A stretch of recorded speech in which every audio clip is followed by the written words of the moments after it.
Bonjour mesdames et messieurs et bienvenue à Perspective. Je m'appelle Julian Paparella, stagiaire ici à Ciel et Lumière. Cette semaine à Saint-Louis, dans le Missouri aux États-Unis, les Chevaliers du Colon se rassemblent pour leur 135e Convention suprême qui commence aujourd'hui et qui se tiendra jusqu'à mercredi. C'est l'occasion pour 2500 membres de prier, réfléchir, partager et faire le point sur la réalité de leur ordre en 2017, qui compte aujourd'hui tout près de 2 millions de membres partout dans le monde. Ciel et Lumière est sur place à Saint-Louis tout au long de la Convention suprême. Francis Denis a parlé avec le père Thomas Rosica sur la relation entre Ciel et Lumière et les Chevaliers de Colombe. Bonjour, Père Rosica. Pouvez-vous nous parler un peu là, de l'importance des Chevaliers de Colomb pour Ciel et Lumière? Qu'est-ce que je pourrais dire pour les Chevaliers et Ciel et Lumière? Il faut aller en arrière, il faut aller au JMJ 2002, parce que sans les Chevaliers pour notre projet des JMJ, on ne sera pas ici aujourd'hui. Parce que dès qu'on avait commencé les préparatifs pour les JMJ 2002, c'était les Chevaliers de Colomb qui m'ont beaucoup aidé avec le pèlerinage de la Croix à travers le pays. C'est les Chevaliers qui m'ont aidé avec les transports, avec chaque aspect, les jours dans les diocèses, avec l'événement même à Toronto. Et qui aurait cru que tout de suite après les JMJ à Toronto, on m'avait demandé de créer, de fonder une chaîne de télévision catholique. Et dès les premiers moments, c'est les Chevaliers de Colomb qui nous ont aidés. Non seulement les prières et l'amitié et l'entraide, le volontariat, mais aussi les finances. Ça monte maintenant plus que 3 millions de dollars et on a eu le grand privilège de nommer notre nouveau studio à Toronto le studio Father Michael McGivney, après le fondateur des Chevaliers de Colomb. Alors, c'est une organisation fraternelle, le plus grand du monde entier. Ce sont des hommes catholiques qui croient beaucoup à la charité, qui croient beaucoup à s'entraider, qui croient beaucoup à toute la mission de l'Église, non seulement nostalgique, mais la mission vers le futur. Et je suis très content que finalement quelques membres de notre équipe, soit à Montréal, soit à Toronto, ils se font chevaliers maintenant. Ils vont aider parce qu'il faut penser aussi aux relèves.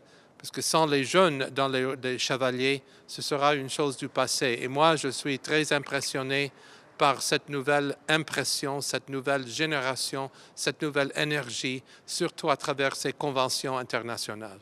Pouvez-vous justement nous parler de peut-être de la Convention suprême qui a lieu en ce moment même à Saint-Louis? Pouvez-vous nous parler un peu de la couverture là, de Ciel et Lumière de cet événement? Je crois que c'est la 10e année qu'on est ici à la Convention nationale, internationale. Cette année, c'est à Saint-Louis, à Missouri, aux États-Unis. Et chaque année, les chevaliers nous invitent à être là pour couvrir, pour présenter les actes, les grands moments des conventions à notre public. Donc, ce seront des liturgies, des messes magnifiques dans des salles de bal qui sont transformées dans les cathédrales. Nous avons le discours du suprême, du chevalier suprême Carl Anderson, qui est un peu le discours d'État pour voir qu'est-ce que les chevaliers ont fait cette dernière année. Il y a des moments de rencontre, des moments fraternels, les possibilités de rencontrer et parler avec beaucoup d'évêques, avec des personnes, des cardinaux qui sont ici, et surtout avec les chevaliers et leurs femmes. Alors, ce sont des moments très forts pour célébrer qu'est-ce que ça veut dire les Chevaliers de Colomb. Très bien, merci beaucoup. Merci. Ce matin se tenait le Rassemblement national des Chevaliers du Canada. Émilie Callin s'est entretenue avec Monseigneur Noël Simard, évêque de Valleyfield et aumônier des Chevaliers de Colomb au Québec. Bonjour, Monseigneur Simard. Bonjour. Donc, tout d'abord, vous êtes aumônier pour les Chevaliers de Colomb, spécifiquement au Québec. Vous avez un rôle, une mission unique au sein des Chevaliers de Colomb. Donc, qu'est-ce que ça veut dire pour vous d'être aumônier? Eh bien, être aumônier des Chevaliers de Colomb au Québec, c'est d'abord, avant tout, accompagner le Conseil d'État, les membres du Conseil d'État, le député d'État, dans leurs responsabilités, afin que les valeurs fondamentales de l'ordre, que sont la charité, l'unité, la fraternité et le patriotisme, soient vraiment promus, vécus et développés au Québec. Et c'est aussi les aider à voir comment et quels moyens prendre pour que la foi au Québec soit vécue et transmise, parce que nous faisons face à de gros défis, face à la sécularisation incroyable de notre société. Alors, comment aider les Chevaliers de Colomb à prendre leur responsabilité d'être des témoins du Christ engagés, convaincus puis convaincants.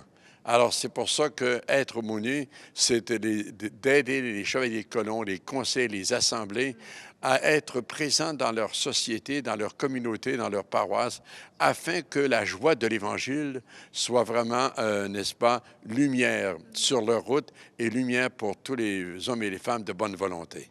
Donc, pourquoi est-ce que c'est important, justement, d'avoir une délégation ou que la délégation canadienne soit présente cette semaine au Congrès suprême des Chevaliers de colon? Eh bien, c'est parce que c'est sûr qu'au Québec, hein, nous avons une particularité, c'est que nous parlons français. Mais nous faisons partie de l'ordre des Chevaliers de colon du monde entier. Et c'est important d'être ici pour être en communion avec le Chevalier suprême et avec aussi tous les chevaliers du monde entier. Et de voir comment nous pouvons nous entraider et trouver des moyens pour que le message de l'Évangile soit entendu, reçu et promu dans notre monde d'aujourd'hui. Nous ne sommes pas seuls. Et je pense que venir ici, c'est venir chercher un soutien. Bien sûr qu'on se fait dire qu'il faut recruter au Québec comme on doit recruter partout au Canada.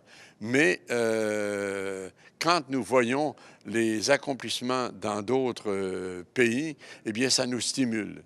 Et qu'il ne faut pas vraiment baisser les bras, mais qu'au contraire, il y a des appels. Et même si des fois les jeunes ne veulent pas entendre parler de religion ou de la foi, ils désirent recevoir un soutien pour s'épanouir, pour trouver une lumière dans ce monde d'aujourd'hui où il y a tellement d'obscurité, mais où il y a aussi de belles choses. Alors, venir ici, c'est vraiment venir chercher de l'espérance, du soutien pour continuer à travailler, à faire en sorte que l'ordre au Québec soit prospère et pour que des jeunes vraiment deviennent des membres de l'ordre, mais surtout des membres de notre Église et que des jeunes puissent avoir accès à ce trésor qu'est la foi chrétienne.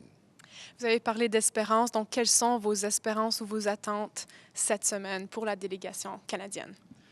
Pour la délégation canadienne, c'est de retrouver de l'énergie, de trouver aussi de l'espoir, parce que je dois dire que le Conseil d'État du Québec actuellement est vraiment formidable. Et c'est vrai qu'ils font des mains et des pieds pour recruter, pour augmenter le membership et pour faire en sorte que les buts de l'ordre, spécialement là, bâtir l'Église domestique, renforcer nos paroisses, pour que ces buts vraiment soient réalisés. Et je dois les féliciter. Et donc, venir ici au Congrès, c'est non seulement venir chercher, mais c'est aussi manifester que l'ordre est encore bien présent et vivant au Québec et qu'il y a de l'espérance. Donc, ce n'est pas uniquement venir chercher des trucs, mais c'est beaucoup plus venir augmenter notre espérance, je l'ai dit, et faire en sorte qu'au retour, il y a, je dirais, de l'énergie nouvelle pour faire face aux défis de promouvoir, pas seulement l'ordre, mais de promouvoir la joie de l'Évangile et la joie de l'amour dans notre monde d'aujourd'hui. Merci beaucoup, Monseigneur Simard.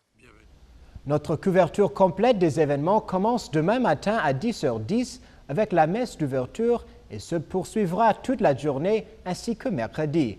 Visitez notre site Internet pour plus de précisions. Et c'est tout pour aujourd'hui. Merci de nous avoir suivis et à demain.